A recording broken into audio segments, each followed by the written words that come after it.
पण आता आपण मागच्या सेशन मध्ये आपण पहिला श्लोक बघितला होता आणि श्लोक बघितला होता त्यावरच्या ओव्या आपण नव्हत्या बघितल्या. तर मला वाटतं श्लोक आणि ओव्या आपण परत घेऊ आणि त्यानंतर आपण तिथनं पुढे जाऊयात. तर कोण म्हणेल श्लोक पहिला श्लोक आणि त्यावरच्या ओव्या? श्लोक तर मी म्हणेल.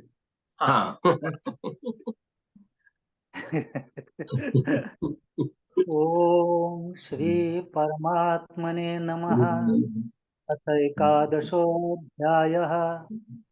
अर्जुन उवाच मदनुग्रहाय परमं ब्रह्मात्मसंज्ञितम् त्वयोक्तं वचस्तेन मोहोऽयं विगतो मम. आता ओव्या वाचू का? वाचा. भावार्थ वाचतो पहिला. अर्जुन म्हणाला, हे भगवंता, माझ्यावर अनुग्रह करण्यासाठी परमगुह्य अध्यात्माचा जो उपदेश आपणाकडून सांगितला गेला त्या योगे माझा मोह नाहीसा झाला. मग पार्थु देवा ते म्हणे, जी तुम्ही मज कारणे वाच्य केले जेन बोलणे कृपानिधे. जय महाभूते ब्रह्मी आटती जीव महादादींचे ठाय फिटती. ते जे देव होऊन ठाकती ते विसवणे शेषींचे. होते हृदयीची परिवरी रोविले कृपाण्याची परी. शब्द ब्रह्मासी चोरी जयाची केली. ते तुम्ही आजी आपुले मज पुडता हिये फोडिले. जया अध्यात्मा ओवाळिले ऐश्वर्या हरे. ते वस्तू मज स्वामी एकी हेळा दिदली तुम्ही. हे बोलो जरी आम्ही तुझ पावोनी कैचे. परी साचची महामोहाची पुरी. बुडिलिये देखोनी सिसवरी. तुवा आपण पे गालोनी श्रीहरी मग काढिले माते. एक तू वाचुनी काही. विश्वी दुजियाची भाषा नाही की आमुचे कर्म पाही. जे आम्ही अथी म्हणो. मी जगी एक अर्जुन ऐसा देही वाहे अभिमानू. आणि कौरवाते या स्वजनू आपुले म्हणू. याही वरी याते मी मारीन. म्हणे तेणे पापे के रिंगेन. ऐसे देखत होतो दुःस्वप्न. तो चेवविला प्रभू. दैवा गंधर्व नगरीची वस्ती सोडून निघालो लक्ष्मीपती. होतो उदकाची या आरती रोहिणी पीत. जी किरडू तरी कापडाचे परी लहरी येत होती या साचे. ऐसे वाया मरतया जीवांचे श्रेय तुवा घेतले. आपुले प्रतिबिंब नेणता सिंह कुहा घालील देखोनी आता. ऐसे दरिजी तेही अनंता राखिले माते. बस झालं का एवढं? बस बरेच झाल्या. 11 वया झाल्या. 12. बरं, आता आधी आपण श्लोक बघूयात. तर मागच्या वेळेला जे आपण बघितलं होतं की श्लोकामध्ये अर्जुन भगवंताला सांगतोय की आता जो माझा मोह आहे तो मोह हळूहळू कमी होत चाललेला आहे. आणि आपण शब्द बघितला होता अनुग्रह. अनुग्रह म्हणजे जे फक्त गुरु आपल्या शिष्यावरती करू शकतात तो असतो अनुग्रह. ते म्हणजे कृपापासून ते वेगळं. कृपा आपण मागून घेऊ शकतो, अनुग्रह मागून नाही घेता येत. It has to be initiated by the guru. मग मद अनुग्रहाय परमम गुह्याम अध्यात्म संज्ञितम. तर परमम गुह्य असं काय परम गुह्य आहे तर अध्यात्मशास्त्र. अध्यात्मशास्त्र म्हणजे आत्म आणि अनात्म याच्यातला फरक ओळखण्याची जी प्रक्रिया आहे ती म्हणजे अध्यात्मशास्त्र. मग म्हटलंय तत्वयोक्तम वचस्तेन मोहोयम विगतो ममः. की तुझे जे तत्वयुक्त वचन सगळे होते त्यामुळे माझा जो मोह आहे तो आता हळूहळू कमी होत जातो आहे. आणि अर्थात हे एक बिल्डअपच आहे अर्जुनाच्या एका पुढच्या प्रश्नापर्यंत. पुढचं त्याच्याकडे पुढची एक नवीन क्वेरी, एक प्रश्न त्याच्या मनात उभा राहतोय. पण तो पटकन म्हणणार नाही. आधी तो सांगेल की मी आतापर्यंत काय शिकलो त्याच्यावरनं मला काय समजलं आणि आता मला पुढे काय बघायचंय. तर याचा आता अर्थ बघूयात. मग पार्थू देवा ते म्हणे, जी तुम्ही मज कारणे वाच्य केले जे न बोलणे कृपानिधे. म्हणजे जे बोलता यायचं नाही ते तुम्ही माझ्या करता बोललात. म्हणजे काही काही गोष्टी अशा असतात ज्या शब्दांच्या पलीकडे असतात कोणीतरी सांगेपर्यंत, पण एकदा तुम्ही सांगितलं की मग त्या शब्दांमध्ये आल्या. जसं आता अंतराळामध्ये कितीतरी वेगवेगळे प्रकारचे तारे आहेत आणि त्या तारांची आपण आतापर्यंत फक्त इमॅजिनेशनच करू शकत होतो. पण ज्या वेळापासून तो जेम्स वेब टेलिस्कोप आणि अंतराळातले सगळे ते जे पूर्ण कॅमेरे आहेत, त्यांनी जेव्हा वेगवेगळ्या फ्रिक्वेन्सीवरती फोटो काढायला सुरुवात केली, त्यावेळी आपल्याला ते सगळे चित्र दिसायला लागले आणि मग कळायला लागलं की हे किती ब्युटिफुल आहे. मग आतापर्यंत या गोष्टी कशा होत्या? कॅमेराच्या पलीकडल्या होत्या. पण त्या ॲडव्हान्स कॅमेरामुळे त्या दृष्टीच्या क्षेपात आल्या. कळलं? बरोबर? त्याचप्रमाणे या सगळ्या ज्या आतापर्यंत सांगितलेल्या गोष्टी होत्या, ज्ञान होतं, यातलं खूप काही असं आहे जे की शब्दांच्या पलीकडचं होतं. पण ते तुम्ही माझ्यासाठी शब्दांच्या मध्ये आणलं आणि तुम्ही बोलून दाखवलं. श्रीकृष्ण. जे महाभूते ब्रह्मी आटती, जीव महाददींचे ठाय फिटती, तै जे देव होऊनी ठाकती ते विसवणे शेषींचे. म्हणजे जेव्हा पंचमहाभूत परब्रह्मात नाहीशी होतात, जीव व महत्त्व यांचा पत्ता नाहीसा होतो, त्यावेळी देवा आपण जे ब्रह्म होऊन राहता ते शेवटचे विश्रांती स्थान आहे. आता हे काय झालं? एक पूर्ण एक समरी झाली. आज मी सकाळी जेव्हा दासबोध वाचत होतो, तेव्हा दासबोधामध्ये जो 8वा दशक आहे, 8व्या दशकातला 10वा अध्याय, त्यामध्ये शून्य निरूपण होतं. त्यामध्ये सांगितलंय की तुम्ही मायेच्या पलीकडे जाल तेव्हा तुम्हाला एक शून्य दिसेल. तुम्हाला वाटेल की हे शून्य म्हणजेच ब्रह्म आहे, पण ऍक्च्युली शून्याच्या पलीकडे जे आहे ते ब्रह्म आहे. तर हे तिथे त्यांनी समजावून दिलं होतं. त्याचप्रमाणे इथे माऊलीने आपल्याला सांगितलं की जेथे पंचमहाभूत परब्रह्मात नाहीशी होतात. म्हणजेच काय की भगवंतांनी पूर्ण प्रोसेस सुरू केली. माया निर्माण केली, मायेपासून पंचमहाभूत झाली, त्यांच्यापासून पूर्ण जग बनलं. मग आता आपण जेव्हा पसारा आवरायला घेतो तेव्हा तीच प्रोसेस रिव्हर्स. सगळ्यात आधी सगळे पंचमहाभूत महाब्रह्मामध्ये आणि मग महाब्रह्म सुद्धा विलीन. तसं व जीव आणि महत्त्व यांचा तर पत्ता पण नाहीसा होतो.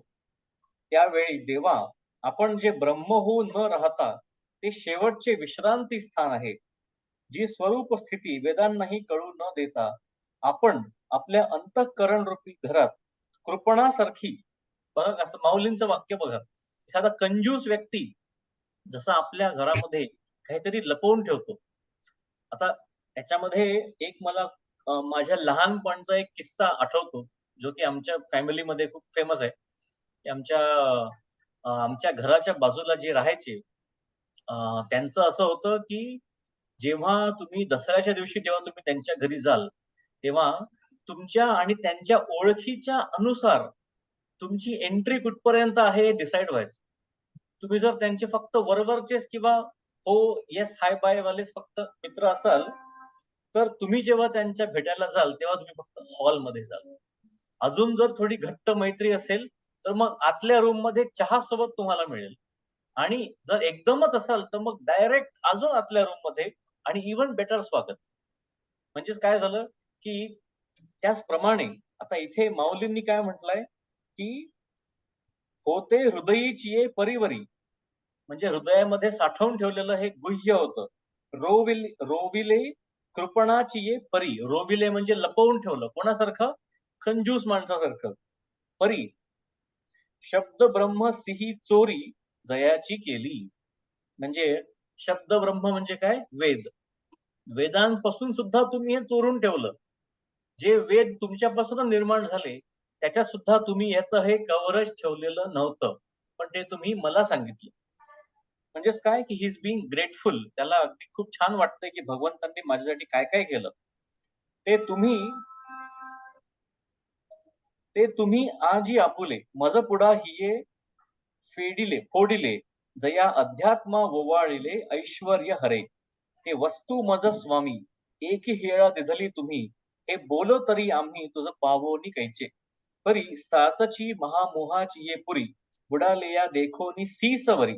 सीसवरी म्हणजे काय? डोक्यापर्यंत. तुवा आपण पे घालोनी श्रीहरी, मग काढिले माते. म्हणजे आज जी स्वरूप स्थिती वेदांनाही कळू न देता आपण आपल्या अंतःकरण रूपी घरामध्ये कृपणासारखी लपवून ठेवली होती, आज ती अंतःकरणातील गुप्त गोष्ट माझ्या पुढे प्रकट केली. ज्या अध्यात्म ज्ञानावरून प्रत्यक्ष शंकराने आपले ऐश्वर्य ओवाळून टाकले. भगवंता, अशी जी वस्तू ती आपण मला एका क्षणात दिली असे म्हणावे तर आम्ही आपल्यापासून वेगळे आहो कुठे?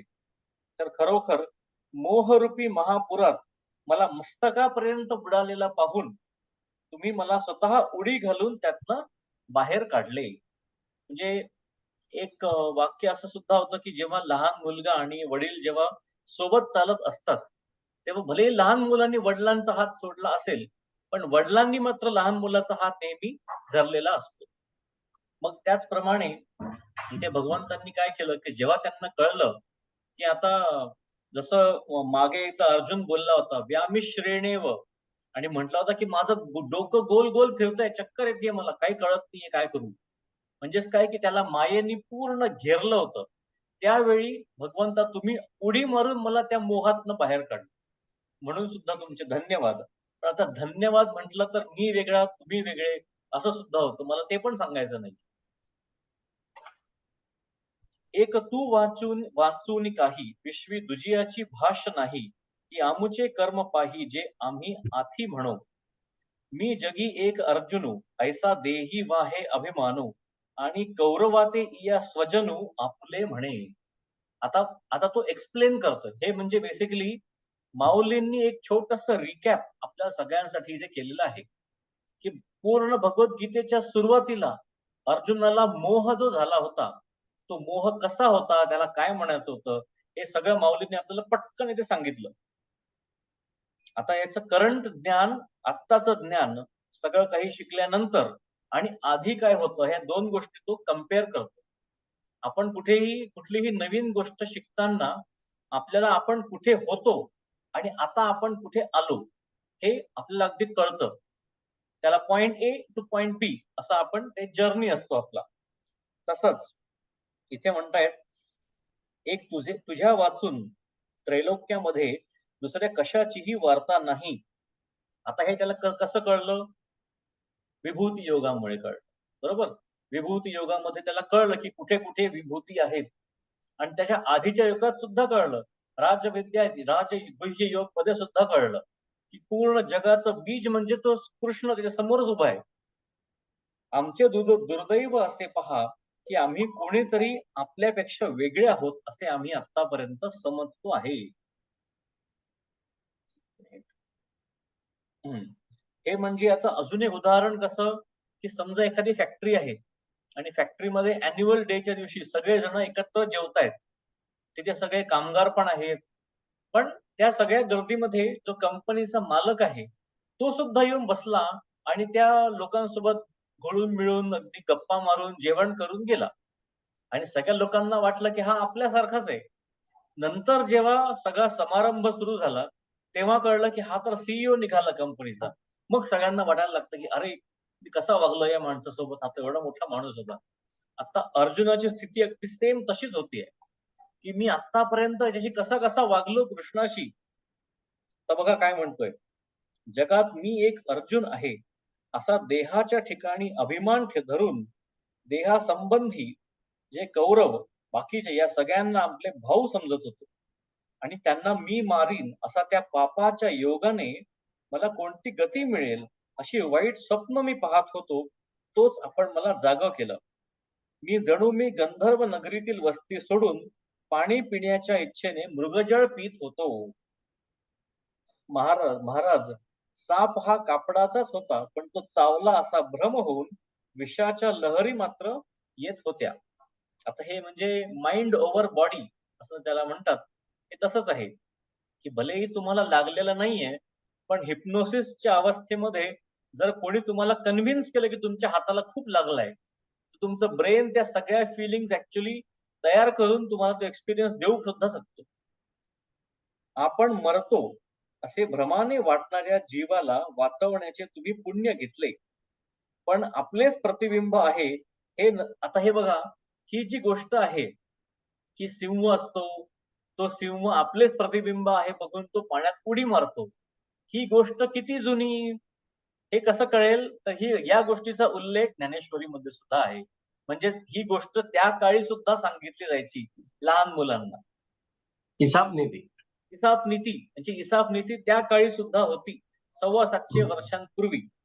सो अशा आपल्याला खूप खूप काही नवीन नवीन गोष्टी निघतात या ग्रंथातून, की ज्या आपण एरवी फक्त भक्तीच्या पॉइंट ऑफ व्ह्यूनी किंवा अभ्यासाच्या पॉइंट ऑफ व्ह्यूनी दिसणार नाही, पण जेव्हा आपण त्याच्याकडे लक्ष देऊन शोधू तेव्हा नक्की सापडतं की आत्ताचं आणि तेव्हाचं काय काय कॉमन होतं.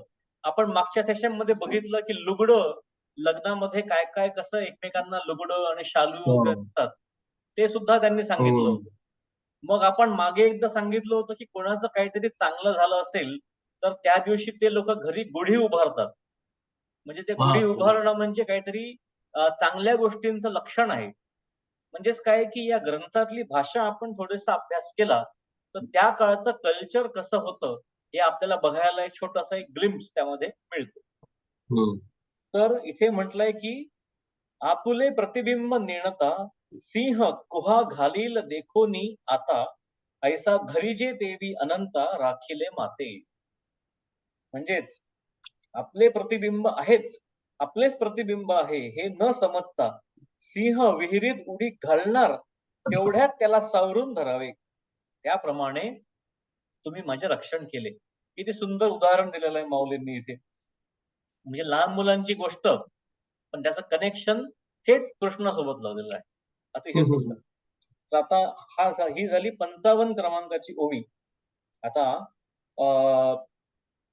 नाही ही 55 क्रमांकाची ओवी. 56व्या ओवीपासून पुढे कोण म्हणेल 56 ते 68 12 ओव्या म्हणू का? म्हणा. एरवी माझा तरी येतुलेवरी येथ निश्चय होता अवधारी, जे आताची साताही सागरी एकत्र मिळिजे. हे जगची आघवे बुडावे, वरी आकाशही तुटोनी पडावे, परी झुंजणे न घडावे, गोत्र जेशी मज.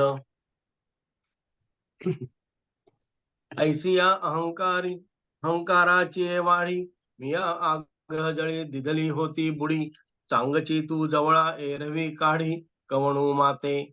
नाथिले आपण पा एक मानिले, आणि नवतयाम नाम गोत्र ठेविले, थोर पिसे होते लागले, परी राखिले तुम्ही.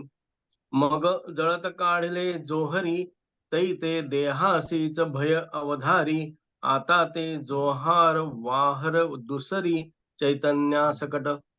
दुराग्रहे हिरण्याक्षे, माझी बुद्धी वसुंधरा सोदलीस काखे, मग मोहार्णव गवाक्षे रिघोनी ठेला. तेथ तुझेनी गोसावीपणे, एक वेळ बुद्धीची या ठाया येणे, हे दुसरे वराह होणे पडिले तुझ. ऐसे अपार तुझे केले, एकी वाचा कायमी बोले, परी पाचही पालव मोकलिले मज प्रती. ते काही नवचेनी वाया, भले यश फावले देवराया, जे साध्यंत माया निरसली माझी.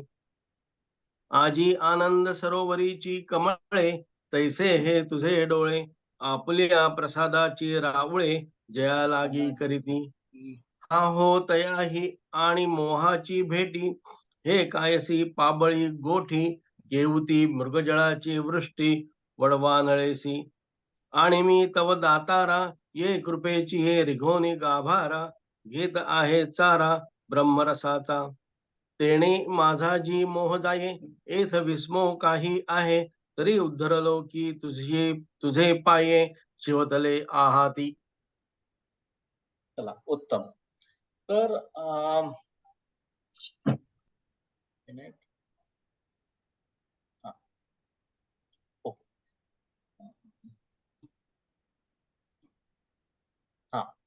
तर एरवी माझा तरी येतुले वरी, एथ निश्चय होता अवधारी, जे आताची साताही सागरी एकत्र मिळीजे. तर एरवी माझा तर आतापर्यंत असा निश्चय होता की आता जरी सातही समुद्र एकवटले किंवा प्रलय जरी झाला किंवा आकाश जरी तुटून पडले तरी मला माझ्या गोत्रजांशी लढण्याचा प्रसंग येऊ नये. आणि त्या पुढचं म्हणजे काय की हे जगची आघवे बुडावे, वरी आकाशही तुटोनी पडावे, वरी झुंजणे न घडावे गोत्रजेशी मज. तर आता हे जे 7 समुद्र यांनी सांगितलं, या 7 समुद्रांचं मेन्शन आलं होतं दासबोधमध्ये. आणि याचं मी थोडस वाचन केलं तर कळलं की हे जे 7 समुद्र आहे हे फारच अतिशय इंटरेस्टिंग आहेत. तर 7 समुद्र असे की पहिला समुद्र म्हणजे खाऱ्या पाण्याचा समुद्र, जो आपण नेहमी बघतो. दुसरा समुद्र तो पिण्याच्या पाण्याचा समुद्र. तिसरा समुद्र तो दुधाचा. चौथा तो दह्याचा. पाचवा तो तुपाचा. नंतर 6वा तो वाईनचा. आणि अजून एक होता कर्ड, एक मिनिट, फ्रेश वॉटर झाला एक, मग दुधाचा एक, दह्याचा एक, मग तुपाचा एक, वाईनचा एक, आणि sugar cane juice. Sugar cane ज्यूसचा पण एक समुद्र आहे पूर्ण. असे हे 7 समुद्र आहेत. म्हणजे आपल्याला ज्या ज्या वेळी शास्त्रांमध्ये कळतं की हे 7 समुद्र ते हे 7 प्रकारचे समुद्र आहेत. आणि हे पण यांची नावं म्हणजे आहेत द्वीप. यांना द्वीप असं म्हटलेलं आहे. आणि हे सगळे कॉन्सन्ट्रिक डिस्क आहेत की एक छोटी डिस्क, त्याच्या खाली अजून एक, त्याच्या खाली अजून एक, असा एक पूर्ण असा एक तो रचलेला सारखा आहे. एकावर एक ठेवलेले हे सगळे समुद्र आहेत. आणि म्हणून इथे जेव्हा अर्जुन म्हणतो की 7ही समुद्र एकत्र होतील, म्हणजे या सगळ्या डिस्क नाहीशा होतील आणि सगळे एकमेकांमध्ये मिसळतील, ती म्हणजे ही 56वी ओवी. म्हणजे साताही सागरी एकत्र मिळीजे, हे जगची आघवे बुडावे. आणि हे जी पुढची ओवी आहे, ही पुढची ओवी मागच्या ओवीला कनेक्टेड आहे. की जर हे सगळे 7ही समुद्र एकत्र झाले तर इतकं लिक्विड सामावणार कुठे, म्हणून मग अख्खं जग त्याच्यात बुडेल. म्हणून हे 2 वेगवेगळे एक्झाम्पल्स नाहीयेत, हे एकच एक्झाम्पल आहे की 7ही सागर एकत्र मिळाले, हे जगची आघवे बुडावे, वरी आकाशही तुटोनी पडावे, वरी झुंजणे न घडावे गोत्रजेशी मज. ऐसिया अहंकाराची ये बाडी. बाडी म्हणजे काय, अधिक्याने, म्हणजे खूप वाढल्यामुळे, मिया आग्रह जळी दिधली होती बुडी. आग्रहाच्या जळामध्ये मी बुडी मारली होती. सांगाशी तू जवळा एरवी काढी कवणू माते. त्यातून तू मला चांगला असल्यामुळे त्यातून तुम्हाला बाहेर काढलं. नाथिले आपण पा एक मानिले, आणि नवतया नाम गोत्र ठेविले. थोर पिसे लागले होत लागले, परी राखिले तुम्ही. पिसे म्हणजे कोणाला वेड लागलं असेल तर. हा सुद्धा शब्द कॉमन आहे प्राकृत भाषेमध्ये. म्हणजे अशा प्रकारे अहंकाराच्या भरात मी दुराग्रहाच्या जळात बुडी मारली होती. पण आपण जवळ होता म्हणून बरं झालं, नाहीतर मला यातनं कोणी बाहेर काढलं असतं. वास्तविक नसलेला एक मीपणा एक मानला, आणि तसेच कौरव आदी हे काही नाहीत पण त्यांना नातलग मानलं. याप्रमाणे मला मी आणि माझे असे वेड लागलं होतं, पण तुम्ही मात्र माझी बाजू राखली. म्हणजे माऊली सांगतायत की खूप सारं असं मी माझं असं करू नये. आणि मग आता पुढची ओवी, मागा जळत काढिले जोहरी. हे म्हणजेच काय की जेव्हा लाक्षागृह हा एक जो प्रसंग होता पांडवांचा, हा अतिशय महत्वाचा प्रसंग होता. जेव्हा ते खूप यंग होते, लेस दॅन 18, आणि त्यावेळी त्यांना मारण्याचा अजून एक कट म्हणजे कापूर, त्या कापुराने बनवलेले एक पूर्ण एक असा महाल, आणि त्याला नाव दिलं होतं लाक्षागृह, की जिथला प्रत्येक पदार्थ ज्वलंत होता. लाख लाख लाक्षा ज्वलनशील. लाख लाख लाख लाख म्हणतात. हा लाख. लाखेने ज्वलनशील. बनलेलं पूर्ण गृह. पण हे लाख म्हणजे ज्वलंतच ना शेवटी. हो. लाख हा झाडाचा चीक आहे एक का, पण तो ज्वलनशील आहे, बरोबर आहे. बरोबर. हे बघ, हे गव्हर्नमेंटचे सील मारतं ना, सील, हा. ते लाख असते. लाख हो, रेड बघा. कलरचं असतं ते, रेड कलरचं. हा, ती लाख असते, लाख. लाख लाखेचं सील असतं ते. त्याच्यासाठी वापरतात.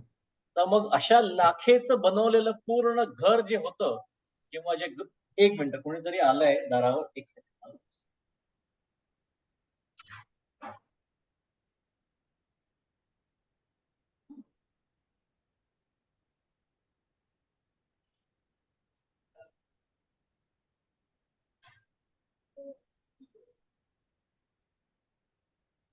एकच मिनिट, आलोच.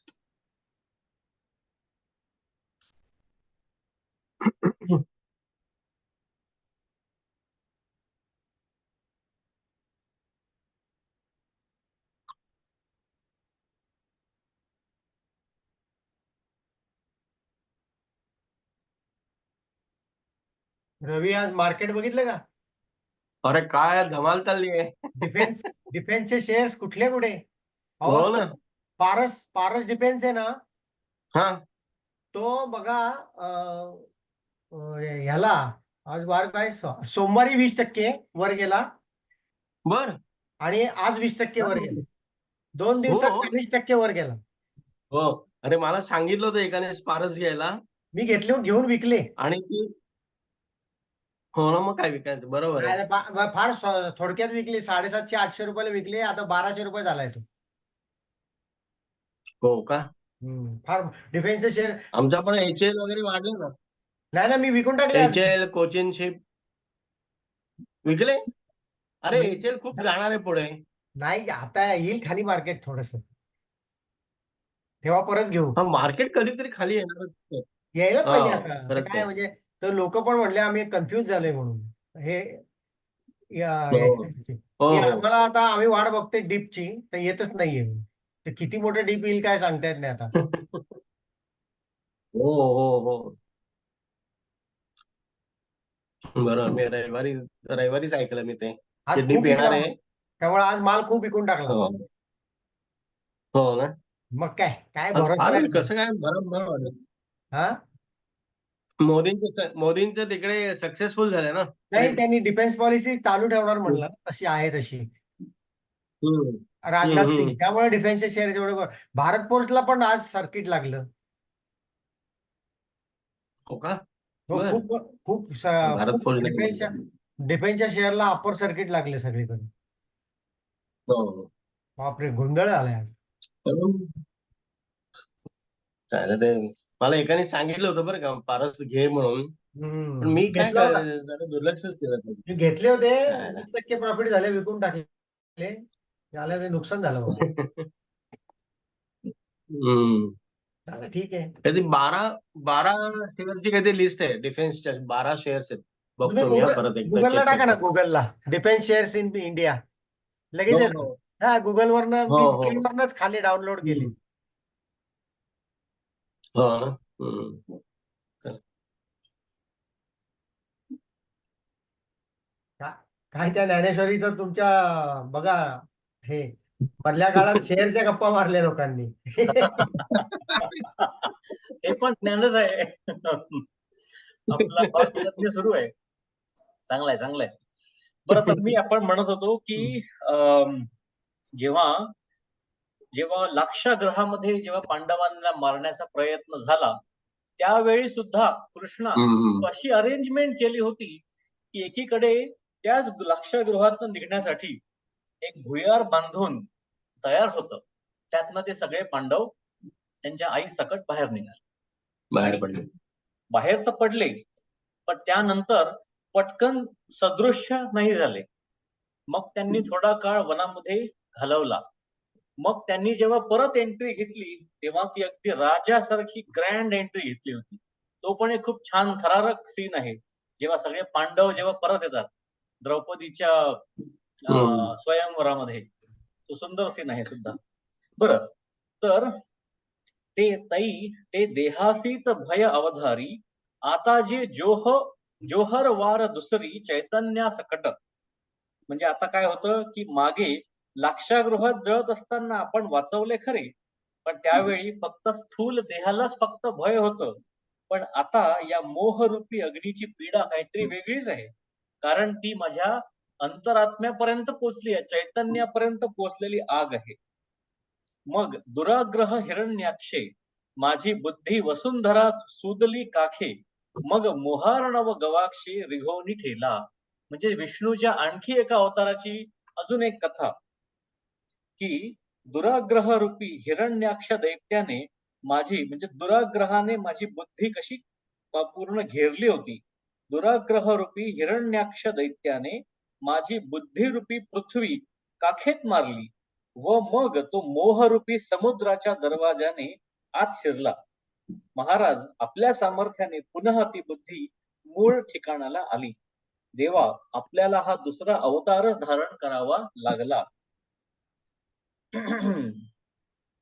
तेच तुझेनी गोसावीपणे एक वेळ बुद्धीची या ठाया येणे, ते दुसरे वराह होणे पडिले तुझ. म्हणजे पुन्हा वराह अवतार तुम्हाला धारण करावा लागला ते पृथ्वी धारण करण्यासाठी. ऐसे अपार तुझे केले, एकी वाचा काय मी बोले, तरी पाचही पालव मोकलिले मज प्रती. आता माझ्याकडे पाचही पालव, दोन्हीला 6 नंबरच दिलाय आणि मोकलिलेला 7 नंबर दिलाय. 6वा शब्द म्हणजे पंचप्राण आणि अर्पण केले. 7 म्हणजे मोकलिले म्हणजे अर्पण केले. तुम्ही तुमचे पंचप्राण माझ्यासाठी अर्पण केलेले आहेत भगवंता. ते काही न वचेची वाया, भले यश फावले देवराया, जे स आदि अंत माया निरसिली माझी, आजी आनंद सरोवरीची कमळे. आता इथपर्यंत काय होतं, 64 पर्यंत, की जे संकट आलं होतं ते तुमच्यामुळे आता दूर झालं. आता मला परत आनंद होतोय. तो कसा होतोय त्याचं चिंतन या 64 क्रमांकाच्या ओळीमध्ये, 65 क्रमांकामध्ये. आजी आनंद सरोवरीची कमळे, तैसे हे तुझे डोळे, आपुलिय प्रसादाची राऊळे जया लागी करीती. आणि तुम्हाला माहितीये का, हे आहे फोर शॅडोइंग. म्हणजे माऊलीजी या ओवीत सांगतायत की तुझे जे डोळे आहेत ते कमळाप्रमाणे आहेत. हेच वर्णन पुढल्या श्लोकामध्ये आता येणारच आहे. तर आनंद सरोवरातील कमळे असावीत, त्याप्रमाणे हे तुझे डोळे ज्याच्या करता आपल्या प्रसादाची मंदिरे करतात, अहो त्याला देखील भ्रांतीने ग्रासावी, ही दुबळी गोष्ट कशी मनी आणावी. समुद्राच्या पाण्याने देखील विझला न जाणारा वडवाग्नी, त्याच्यावर मृगजळाचा वर्षावाचा काय परिणाम होणार. म्हणजे वडवानल नावाचा एक अग्नी असतो, तो समुद्राच्या आत असतो. आता तो वडवानल अग्नी समुद्राच्या पाण्याने विझत नाही, तो मृगजळाने काय विझणार. म्हणजेच तुम्ही माझं रक्षण करताय असंच ते सांगतायत परत.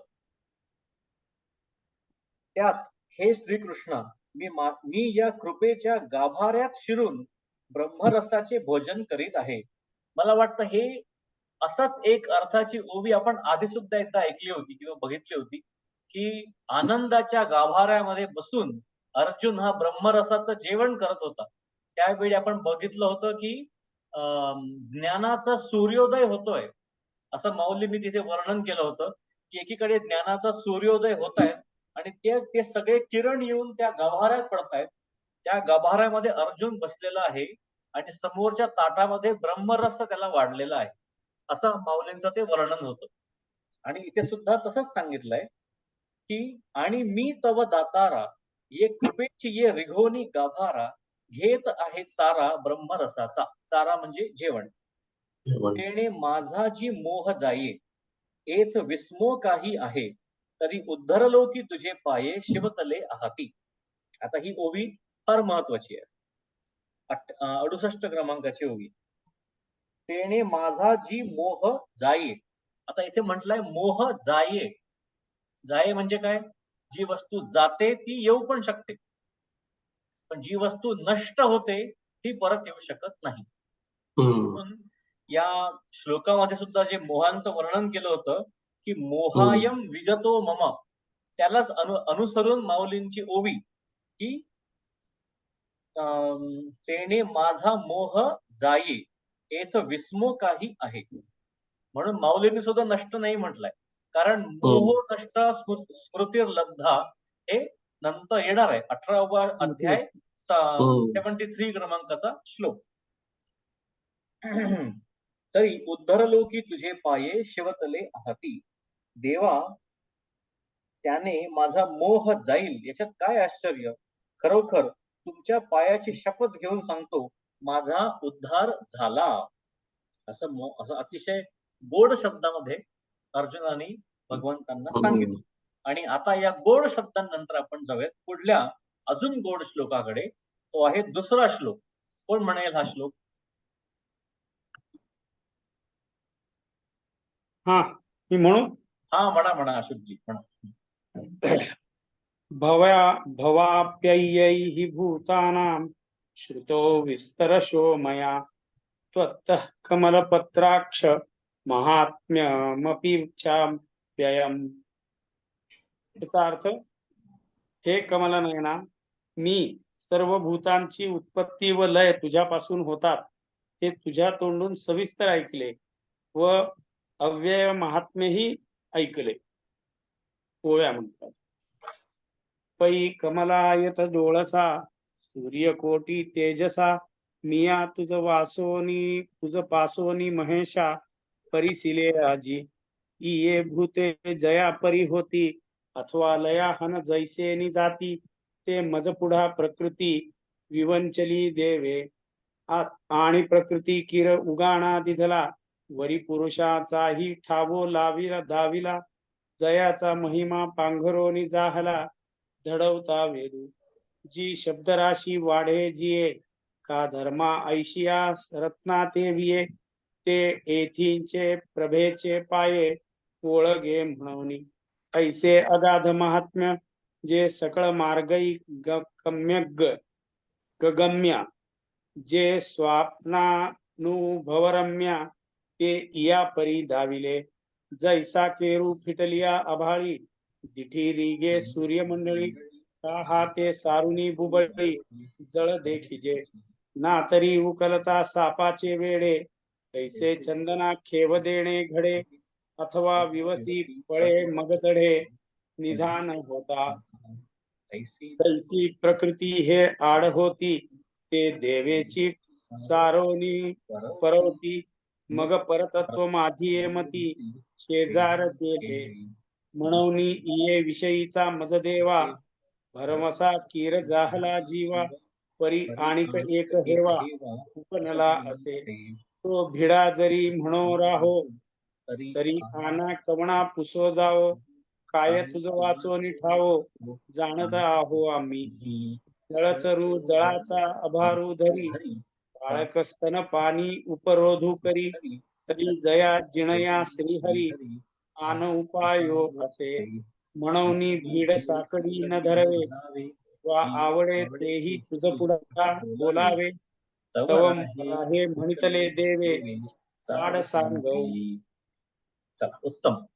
तर आता हा जो श्लोक आहे या श्लोकाचा पहिला शब्द इतका डीप आहे की जिथे अर्जुनाने भगवंतांना नाव कुठल्या नावाने बोलवलं आहे तर कमलपत्राक्ष.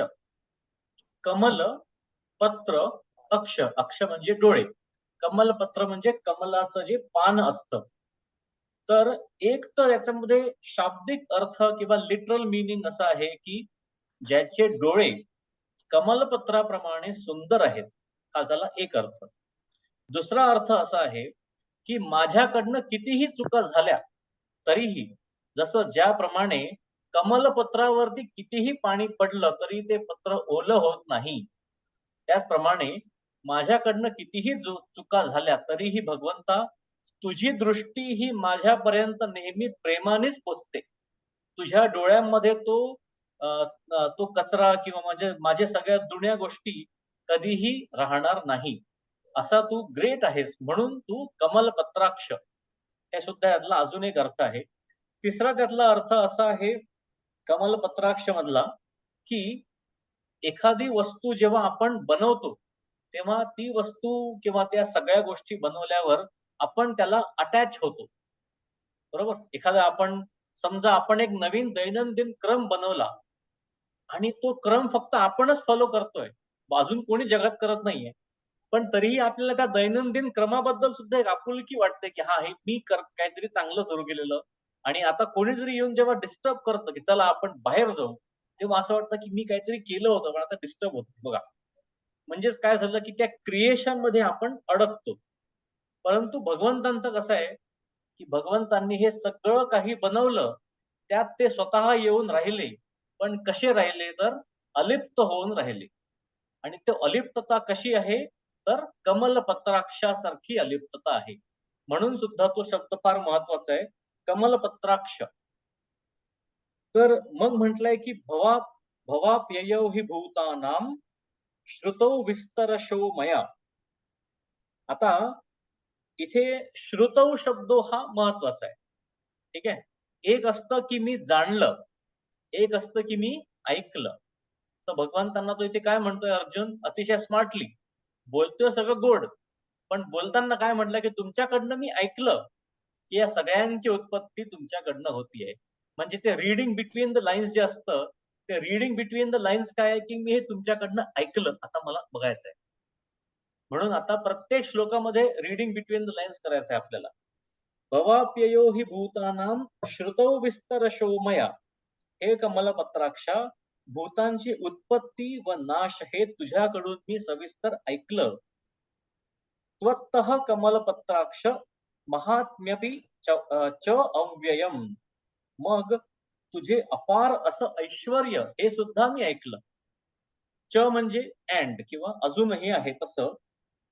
त्वत्तः म्हणजे तुझं कमलपत्राक्ष महात्म्यम अपि च अव्ययम. तुझं जे महात्म्य आहे ह्याची तुझी पूर्ण महानता आहे ही सुद्धा मी ऐकली. तर हे म्हणजेच काय झालं की मागच्या श्लोकामध्ये सांगितलं की तू मला अध्यात्म नावाचा एक नवीन विषय शिकवला. मग तू मला आता असं ऐकवलंस की तुझ्याकडनं उत्पत्ती होते, तुझ्याकडनंच लय होतो. म्हणून तुम्ही बघाल की कृष्णाची उत्तर देण्याची पद्धत सुद्धा अशी आहे की ज्या ऑर्डर मध्ये प्रश्न विचारले त्याच ऑर्डर मध्ये त्याची उत्तरं मिळतात. म्हणून जेव्हा विश्वरूप समोर येतं तेव्हा अर्जुनाला पहिले काय दिसतं की एकीकडे उत्पत्ती सुरू आहे आणि एकीकडे विनाश पण सुरू आहे, तो पण त्याला बघायला मिळणार आहे. म्हणून या ठिकाणी जे म्हटलंय उत्पत्ती आणि विनाश, it's like he setting his own curriculum for the course that he is going to attend. म्हणून उत्पत्ती आणि विस्तार दोन्ही त्याला बघायला मिळणार आहे. आता यावरती आपण माऊलींच्या ओव्या बघूयात. पै कमलायत डोळसा सूर्य कोटी तेजसा मिया तुझ पासून महेशा परिसिले आजी. म्हणजे हे कमल नयना, हे कोटी सूर्य तेजसा महेशा. इनफॅक्ट हे सुद्धा डिस्क्रिप्शन येणार आहे की जेव्हा कोटी सूर्य जेव्हा आकाशामध्ये येतील तेव्हा जितका काही उजेड असेल तेवढा उजेड फक्त एका डोळ्यामध्ये आहे. म्हणून हे सुद्धा फोरशॅडोइंग. कोटी सूर्य कोटी तेजसा मिया तुझ पासोनी महेशा परिसिले आजी. ये भूते जया परी होती अथवा लयाहन जैसे जाती ते मज पुढा प्रकृती विवंचली देवे. की ही सर्व भूत जिच्यापासून उत्पन्न होतात, लय पावतात, अशी जी माया ती मला देवांनी सांगितली. आता बघा इथे माऊलींचं इथे स्किल आहे की श्लोकामध्ये काय म्हटलं होतं की तुझ्याकडनं हे सगळं केल्या जातं. माऊलींनी काय म्हटलं की माऊलींनी जे सांगितलं आहे ते आधीच्या श्लोकात सांगितलेलं आहे की भगवंतांनी आधी सांगितलं होतं की माझ्यापासून ही प्रकृती तयार होईल. बरोबर. आणि आपण बघितलं होतं की दोन प्रकारची प्रकृती असतात, त्या दोन्ही प्रकृती तयार होतात आणि मग त्या प्रकृतींच्या द्वारे हे सगळं काही सुरू होतं. आणि प्रकृती कीर उगाणा दिधला वरी पुरुषाचाही ठावो दाविला जयाचा महिमा पांघरोनी जाहला धडवता वेदू. धडवता म्हणजे समर्थ. जी शब्दराशी वाढे जिये ऐसा धर्मा ऐशिया रत्नांते विये ते येथींचे प्रभेचे पाये वोगळे म्हणवनी. म्हणजे त्या मायेचा झाडा देऊन परमात्म्याचे मूळ स्थान दाखवले. ज्या परमात्म्याच्या महात्म्याने वेद त्यांचे यश गाण्याला समर्थ झाले जे वेद उत्पन्न होऊन अस्तित्वात आले, की ज्याच्यापासून धर्माची रत्ने निपजतात, या सर्व गोष्टी ते आपल्याच पायाचा आश्रय करतात, म्हणून त्या सगळ्या घडून येतात. त्याप्रमाणे देवा, तुमचे हे अगाध महात्म्य, जे सर्व मार्गांनी जाणण्याला योग्य व आत्म अनुभवाने परिपूर्ण आहे, ते तुम्ही मला दाखवले. ऐसे अगाध महात्म्य, जे सकळ मार्गैक गम्य, जे स्व आत्म अनुभव रम्य. आता इथे बघा 4 शब्द एकत्र आहेत. स्व आत्म अनुभव रम्य, आणि हे सगळे एकत्र म्हणून स्वात्म अनुभव रम्य. ते इया परी दाविले, जैसा केरू फिटलिया आभाळी, दिथी रिघे सूर्य मंडळी, का हाते सारुनी बाबोळी जळ देखिजे. म्हणजेच आभाळ जेव्हा नाहीसं होतं तेव्हा प्रत्यक्ष सूर्य आपल्याला लगेच दिसतो, किंवा हाताने शेवाळ बाजूला केलं की लगेच आपल्याला क्लिअर असं पाणी दिसायला लागतं, जसं आता माझ्या मागे आहे तसंच. आणि मग तिसरं काय होतं, आता हे जे सगळे एक्झाम्पल्स जे आहे, आता हे पहिले एक्झाम्पल जे होतं, केरू फिटलिया आभाळी दिठी रिगे सूर्य मंडळी, म्हणजे आकाश हे खूप दूर आहे, बरोबर. ते खूप दूर असलेल्या आकाशामध्ये असलेले सगळे ढग, त्या दोघांवरही आपला काही कंट्रोल आहे का? नाही. आपण फक्त बघू शकतो. मग पुढलं उदाहरण आपल्या हातातलं दिलं, पाणी आणि त्यावरती असलेलं शेवाळ, जे आपल्या कंट्रोलमध्ये आहे. मग आपण असं शेवाळ बाजूला केलं की लगेच आपल्याला पाणी दिसायला लागतं. मग तिसरं उदाहरण काय आहे? तिसरं पण उदाहरण असं आहे की जे आपल्या समोर आहे पण आपल्या कंट्रोलमध्ये नाही. नाती उकलतया सापाचे वेढे, जैसे चंदन खेव देणे घडे. म्हणजे जे चंदनाचं वृक्ष जे असतं ते इतकं थंड असतं की त्याला सगळे साप येऊन त्याला बिलगतात. तर जेव्हा ते साप बाजूला होतील त्यावेळी आपल्याला त्या चंदन वृक्षाचा ऍक्सेस परत मिळेल. तैसी, किंवा त्याच्या खाली जर काही दडलेलं असेल द्रव्य वगैरे, ते सुद्धा आपल्याला मिळेल. तैसी प्रकृती हे आड होती, ते देवेची सारोनी परवती, मग परतत्व माझी एक मती शेजार केले. त्याप्रमाणे ज्ञानाच्या आड जी माया होती ती देवाने पलीकडे सारली, त्यामुळे माझ्या बुद्धीला ब्रह्मत्व भेटले. म्हणून ये विषयींचा मज देवा, भरबसा कीर झाला जीवा, परी आणिक एक हेवा उत्पन्नला असे. बघा, झाली सुरुवात. अजून एक हेवा उत्पन्न झालेला आहे. हेवा म्हणजे काय? आवड. तो भिडा. आता इथे पुढे काय म्हटलंय की ही जी आता 78 क्रमांकाची ओवी आहे, 78, 79 आणि 80, या तिन्ही ओव्यांमध्ये अर्जुनाच्या मनामध्ये चाललेलं जे चलबिचल आहे ते दिसतंय. विचारू की नाही विचारू? यांनी पण तर नाही विचारलं, मग मी कशाला विचारू? लक्ष्मीनी पण तर नाही विचारलं, मी कशाला विचारू? असं मनातलेच त्याचं सगळं सुरू आहे. आणि त्याला त्याने नाव काय दिलंय? भिडस्तपणा. मग मी जर आता इथे येऊन जर भिडस्तपणा केला पूर्ण जगाच्या क्रिएटर समोर, तर मग मला अजून कोण उत्तर देणार? मग ते पण करून जमणार नाही. म्हणून हे जसं काही त्याच्या मनातलेच विचार तो भगवंतांसमोर बोलतोय. आता बघा, तो भिडा जरी म्हणू राहो, तरी आना कवणा पुसो जावो, काय तुझं वांचून ठावो, जाणत आहो आम्ही. ती भीड धरून तुम्हाला विचारलं नाही तो प्रश्न, तर दुसऱ्या कोणाला विचारण्याला जावे? कारण तुम्हाशिवाय आम्हाला दुसरे ठिकाण तरी माहिती आहे का? जळचरू जळाचा आभारू धरी, बाळक स्तनपानी उपरोधो करी, तरी तया जिणया श्रीहरी आन उपाय असे. म्हणजेच माशाने पाण्याचे आभार मानून त्याला त्रास होत असेल म्हणून बाहेर पडाल, असं जर मनात आणलं, किंवा बालकाने आईजवळ सारखी सारखी स्तनपान करण्याची भीड धरली, तर त्यांना वाचण्याला दुसरा कुठले उपाय तरी आहे का? म्हणून भीड सांकडी न धरवे, जीवा आवडे तेही तुझ पुढा बोलावे, तव राहे म्हणितले देवे चाड सांगेई. देवांनी काय म्हटलं ते सगळं राहू दे, तुला काय हवंय ते मला विचार डायरेक्टली. म्हणून संकोच न करता मनात येईल ती गोष्ट तुम्हाला विचारावी.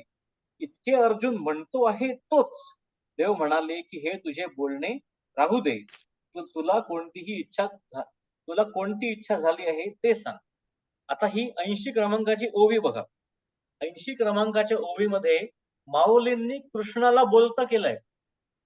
अजून श्लोक आलाय का कुठला? भगवान उवाच नाही आलाय. परंतु तिथे माऊलींचा जो द्रष्टा भाव आहे ते सुद्धा तिथे बसले आहेत त्यांच्या समोरच. त्यांना दिसतंय की अर्जुनाला कृष्ण काय बोलले असतील. हे सगळं राहू दे रे, तुला काय म्हणायचं डायरेक्टली विचार. म्हणून या पूर्ण संवादामध्ये अर्जुन आणि कृष्णाचं जे प्रेम आहे तो ओलावा कोणी आणलेला आहे? ज्ञानेश्वर माऊलींनी आणला. कारण त्यांनी आपल्याला त्यांच्या दोघांमध्ये जे ज्ञान आहे ते तर आहेच, पण त्या दोघांचं नातं कसं फुलत चाललेलं आहे हे सुद्धा आपल्याला ते दाखवतं. तर इथनं आता पुढे 3रा श्लोक. मला वाटतं आजही आपण बरोबर तिथे येऊन थांबलोय की 3रा श्लोक आणि पुढच्या ओव्या. तर श्लोक आता बघू, ओव्या पुढच्या सेशनला बघू. आता 3रा श्लोक आणि ओव्या कोण म्हणेल? श्लोक मी म्हणतो. हा म्हणा 3रा श्लोक. एवमेतद्यथार्थत्वमात्मानं परमेश्वर द्रष्टुमिच्छामि ते रूपमैश्वरं पुरुषोत्तम. तर आता याचा अर्थ आणि ओव्या आई म्हणता का? भाजी टाकते वाटतं. भाजी टाकते. अच्छा अच्छा, बरं बरं वाटतंय. बरं मी म्हणतायत का? हो म्हणते. हा म्हणा म्हणा. अर्थ आणि ओव्या. हो. मग बोलिला तो किरीटी, म्हणे तुम्ही केली जे गोठी, तिया प्रीती तिची दिठी निवाली माझी. आता जयाचेनी संकल्पे, हे लोक परंपरा होय हारपे. जया ठाया ते आपणपे, मी ऐसे म्हणसी. ते मुद्दल रूप तुझे, जेथून ये द्विभुजे हन चतुर्भुजे. सुरकार्यांचेनी व्याजे, घेवो येसी. पै जळ शयनाचिया अवगणिया, का मत्स्य या मिरवणिया. खेळू सरलिया तू गुणिया, साठविसी जेथ. उपनिषदे जे गाती, योगिये हृदयी रिगोनी पाहाती. तया ते सनकादिक आहाती, पोटळू निया. ऐसे अगाध जे तुझे, विश्वरूप कानी ऐकिजे. ते देखावया चित्त माझे, उतावीळ देवा. दैवे फेडून या सांकड, लोभे कुसिली जरी चाड. तरी हेची एकी वाड, आरती जी मज. तुझे विश्वरूप आघवे, माझी ये दिठीसी गोचर होवावे. ऐशी थोर आस जीवे, बांधोनी आहे. उत्तम. तर आधी आपण श्लोकाचा अर्थ बघू, याचा अन्वय बघा. या श्लोकाचा अन्वय महत्वाचा. परमेश्वर यथात्वम आत्मानं आत्थ एव एतत. यथात्वम आत्मानं आत्थ एवं एतत. पुरुषोत्तम ते ऐश्वर्यम रूपम द्रष्टुम इच्छामि. शेवटचा पाठ सोपा आहे बघा. ते ऐश्वर्यम रूपम द्रष्टुम इच्छामि. द्रष्टुम इच्छामि म्हणजे बघायची इच्छा आहे. काय बघायची इच्छा आहे? जे तुझं ऐश्वर्य रूपी जे रूप आहे ते मला बघायची इच्छा आहे. हे कोणाला म्हटलेलं आहे? पुरुषोत्तमला म्हटलंय. म्हणून आपल्याला उजवीकडनं डावीकडे द्यायचंय हा पूर्ण अन्वय अर्थ वाचताना. मग त्याच्या आधी पुरुषोत्तमाला काय म्हटलंय, त्याला स्तुती कशी केली आहे? यथात्वम आत्मानं आत्थ एवं एतत. म्हणजेच तू स्वतः जसं आपल्या स्वरूपाचं वर्णन केलं आहे तसंच जे रूप आहे ते मला बघायचंय. म्हणजेच काय की दिस इज नॉट माय इमॅजिनेशन. तूच आत्ता बोलला थोड्या वेळा आधी बोलता बोलता, तू मला जे सांगितलं ते सगळं मी ऐकलं, पण आता ते मला बघायची इच्छा झालेली आहे. हे परमेश्वरा, तू आपल्या स्वरूपाचे जसे वर्णन केले तसेच ते आहे. हे पुरुषोत्तमा, तुझ्या त्या ईश्वरी स्वरूपाचे दर्शन व्हावे अशी माझी इच्छा आहे. आता बघा, हा जो श्लोक आहे हा सुद्धा श्लोक एकदम छान आहे. सिंपल आहे. पण या श्लोकाच्या ज्या ओव्या आहेत त्या ओव्यांमध्ये माऊलींनी एक वेगळंच विश्व तयार केलेलं आहे. आता लहान मुलांचे जे कॉमिक्स असतात आणि आजकाल मोठ्या लोकांचे पण जे कॉमिक्स असतात त्यामध्ये एक कॅरेक्टर असतं. त्या कॅरेक्टरचं नाव आहे आयर्न मॅन. तो आयर्न मॅन काय करतो तर त्याच्याकडे सगळे सूट असतात. मोठ्या लोकांना मारण्यासाठी मोठा सूट असतो. काही काही स्पेस मध्ये जाण्यासाठी वेगळा सूट असतो. आणि हे सगळे सूट्स तो त्याच्या एका खूप सिक्रेट ठिकाणी सगळे असे सेव्ह करून ठेवतो. जेव्हा लागेल तो तेव्हा त्याला बोलवतो आणि ते सूट येऊन त्याला चिटकतं आणि मग तो तिथनं फायटिंग करतो. तर मग एखाद्या आयर्न मॅनच्या फॅननी म्हणावं की तू हे सगळे वेगवेगळे सूट्स जे सेव्ह करून ठेवलेले आहेत मला ती जागा बघायची आहे. मला ते सगळे रूप बघायची आहेत. अशीच ती इच्छा अर्जुनाने इथे केली आहे की तू जेव्हा वराह रूप धारण करून आला होतास ते वराह रूप तू कुठे सेव्ह करून ठेवलंय, कुठल्या हार्ड डिस्क मध्ये आहे ते, किंवा तू जेव्हा प्रल्हादला वाचवण्यासाठी आला होता त्यावेळी तू ते रूप कुठे सेव्ह करून ठेवलंय, मला हे सगळं काही बघायचं आहे, एकत्र बघायचंय. हे पण महत्वाचं, एक एक करून नाही बघायचंय स्लाइड शो सारखं, एक झालं दुसरं झालं तिसरं झालं असं वेगवेगळं नाही, एकत्र एकाच वेळी सगळं काही बघायचं. म्हणून त्यालाच तर म्हणतात विश्वरूप. तर अशी इच्छा मनात होणं हे सुद्धा महत्वाचं.